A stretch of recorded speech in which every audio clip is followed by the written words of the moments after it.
Hello everybody. In this video, we will try to discuss how the war related energy is shifting from one area of the world to another area of the world. So initially, if you observe, it was mainly concentrated in the area of Ukraine, Russia. Then it shifted to Middle East countries. And also America, that's USA and that's Russia, China. These countries participated in this tension-oriented environment. Then very recently, if you observe, the war energy is it seems to be shifted to this Indian subcontinent, India, Pakistan, Bangladesh. And if you clearly observe, this year there was some kind of attack on some Indians in one of the border areas between India and Pakistan. And very recently in Delhi there was a bomb blast. So clearly the energy shift, the war energy shift is actually changing.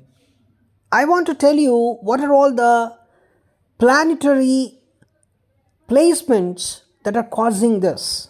Especially if you observe, Saturn is in Aquarius 2023 to 2025. Say this karmic pressure axis, it's in the karmic pressure axis. Generally speaking, India is treated to be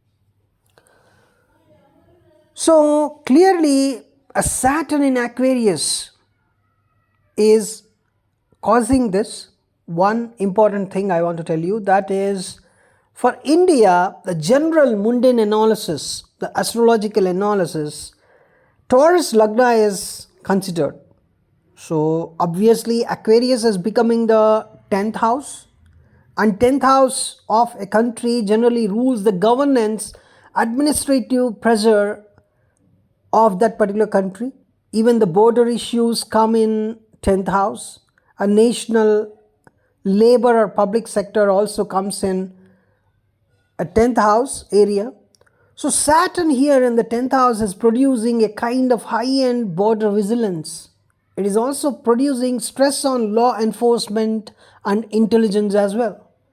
And if you see the Pakistan chart, for Pakistan, some people consider Leo chart and some people consider Virgo Lagna chart.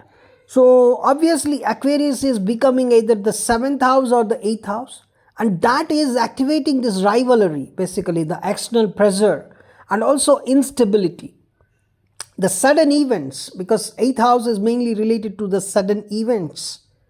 And Saturn obviously in this area is producing a kind of external confrontation energy, and it's a karmic correction.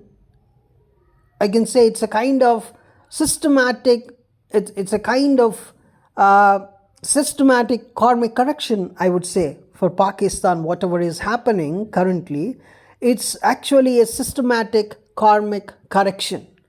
And for Bangladesh, if you observe, very recently the ex-president or ex-prime minister of that country was sentenced, was given a verdict of death sentence.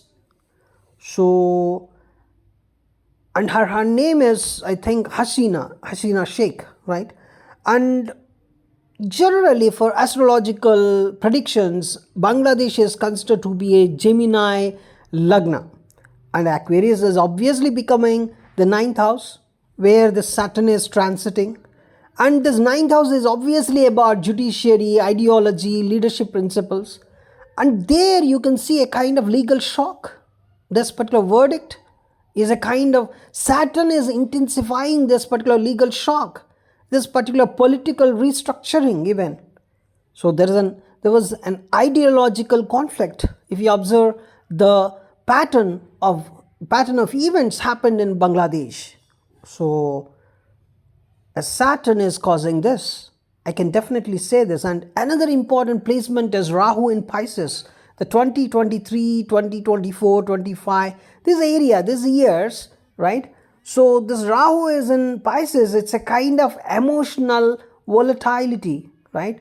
The volatility is actually, it's not a simple It's not a simple pattern at all. Generally speaking, Pisces represents oceans, borders defined by water, or a kind of mass emotions, because watery signs are very, very, emotional in nature. And this is also spiritual in nature. And it also can represent collective suffering in mundane astrology. So Rahu is present, Rahu is transiting Pisces, so it is exaggerating all the themes of Pisces. So there is a kind of large scale emotional agitation. That's what I can feel here, and also kind of movement of people. It's related to movement of people. It's a something like refugee anxiety, right? Especially in the Bengal region, I'm seeing this, and even in the India's northeast and Bangladesh region, Pakistan's coastal areas, you can see this Rahu in Pisces impact very, very clearly. The mass emotions, the collective suffering, the refugees, this is all, this Rahu is actually bringing that mass psychological turbulence, right? It's not a big war I'm talking about here, but a kind of psychological turbulence I can see here. The psychological turbulence is just because this Rahu is transiting in Pisces. And all of them all together, see, Saturn in Aquarius and Rahu is in Pisces, this kind of behavior is literally, I want to tell you, this is because of these two planetary positions. And another important thing one should consider is Ketu's placement. Ketu, of course, is transiting in this Virgo area, and then it is trying to go to the Leo area in this 2023 to 2025, this whole period of time. So that is creating a kind of, you can say, it's something like it is touching this Uttara Falguni, Hasta, Chitra, these areas. Basically, Chitra is in Virgo part, even Hasta is in Virgo part. Uttara Falguni is also in Virgo, and Uttara Falguni, some part of it is in the sign of Leo. So this area, this Ketu is transiting. Basically, Virgo is representing the administration thing here, the intelligence agencies also, even the policing, a paperwork, or any kind of public health, legal systems and all. So this is where the Ketu transiting in this area is creating this administrative breakdowns. The judicial shocks that you have seen in Bangladesh is mainly, I would say, this Rahu Ketu axis. I would attribute everything to Rahu Ketu axis. And this intelligence vulnerabilities also. You see the India border tensions and all, the vulnerabilities, and also government embarrassment to some extent, and exposure of hidden enemies. This is all the Ketu's behavior. So that's where you're seeing this Delhi blast or this Jammu and Kashmir targeted attacks, and Bangladesh, the legal crisis, right? So even in recent times, if you observe the India-Pakistan border tension spikes. So it's not an actual war I'm talking about here, but clearly there's a kind of administrative and legal karmic cleansing happening here, right?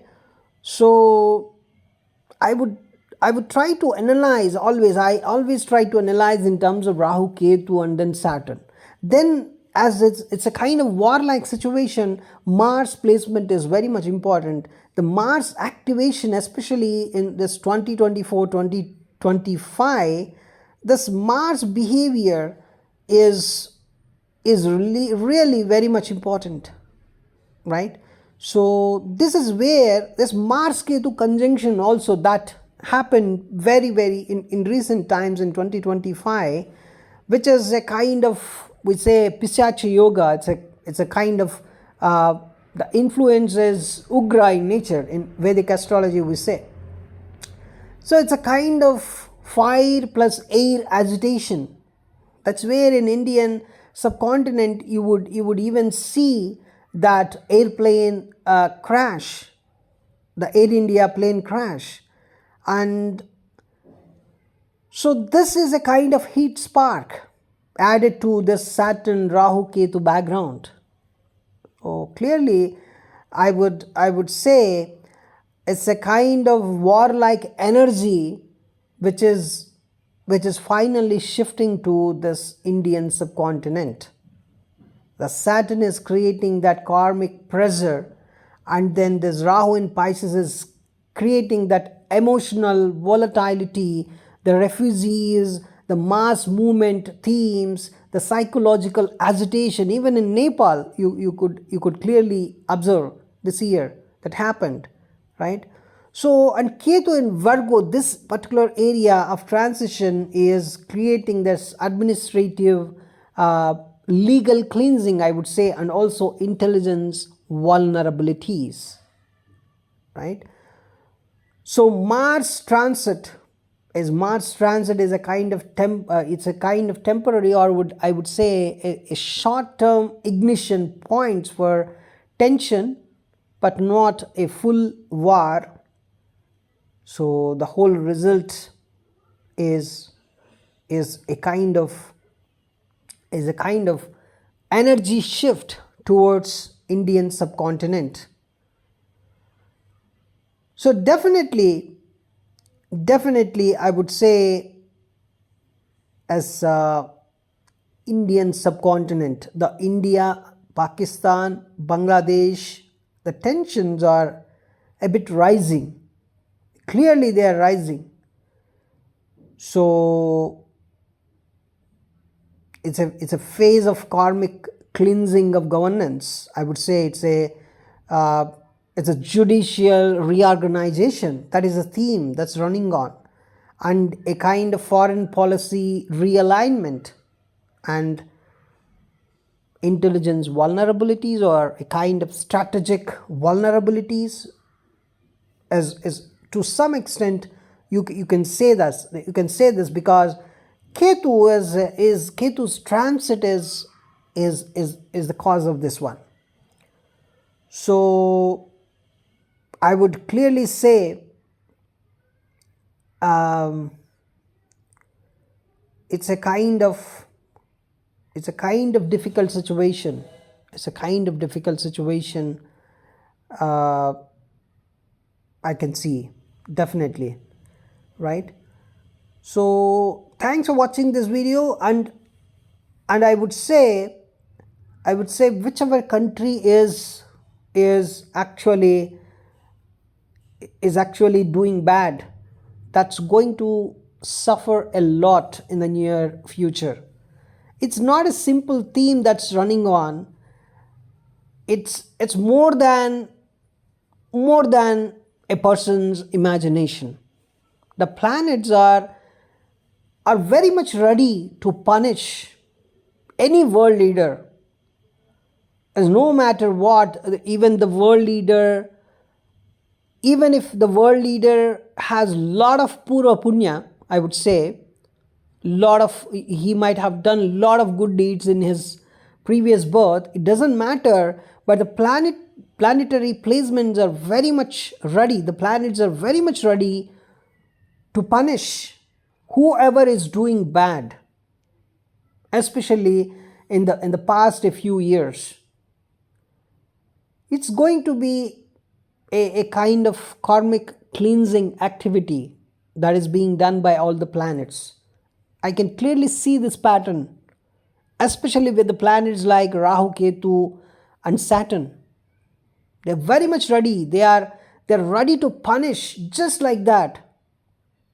It's not a kind of I was telling in the previous years, that was the time where these leaders should have taken some measures, but a time is over. Even Jan 2025, from that time onwards, I would say, instead of Jan 2025, it's actually the Vishwavasunama Samvatsara, starting of that. At April, I think, April 2025 is where that's the beginning of this cleansing, and it will continue till 2026 April, and that is going to end this kind of yuga dharma. It's You will see a brand new world very soon, very soon, as 2026 by 2026 April. Thank you for watching this video.